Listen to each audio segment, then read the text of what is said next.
দেখুন, তৃণমূল থেকে বহিষ্কৃত যে বিধায়ক, যাকে স্পিকার অনৈতিকভাবে কিসব চাবি টাবি নাকি দিয়েছেন অনুমতি, তো তিনি তো আবার তৃণমূল কংগ্রেসের আইএনটিটিউসির সভাপতি ছিলেন, বা নিজে থেকে ছেড়ে দেওয়ার কথা কখনো বলেননি, শ্রমিক নেতা বলে দাবি করেছেন।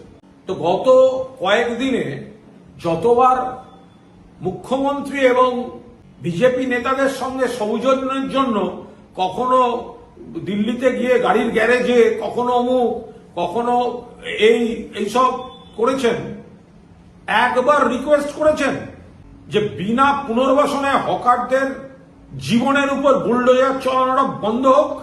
সৌজন্য করতে গেছেন, দায়বদ্ধতা তো পালন করলেন না।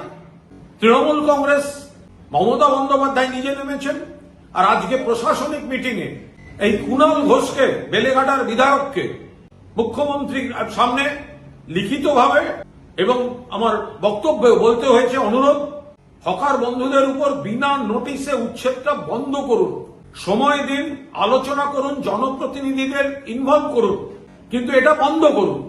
এবং মুখ্যমন্ত্রী এ বিষয়ে তার বক্তব্য পুলিশ কর্তৃপক্ষকে জানিয়েছেন, তিনি যা গাইডলাইন দিলেন তখন। যেভাবে দল ভাঙানোর খেলার চেষ্টা, যত রকম ধান্দাবাজি, সেগুলো করার সময় থাকতে পারে। তৃণমূলের আশ্রয় নিয়ে সিপিএম থেকে লাথি খাওয়ার পর তৃণমূলের প্রতীকে জিতে, মমতাদির প্রতীকে জিতে, অভিষেকের দয়ায় রাজ্যসভায় গিয়ে তারপর সরকারে নেই বলে উল্টো গান গাওয়া, সৌজন্য নাম করে ইকুয়েশন তৈরি করা, এগুলো হতে পারে।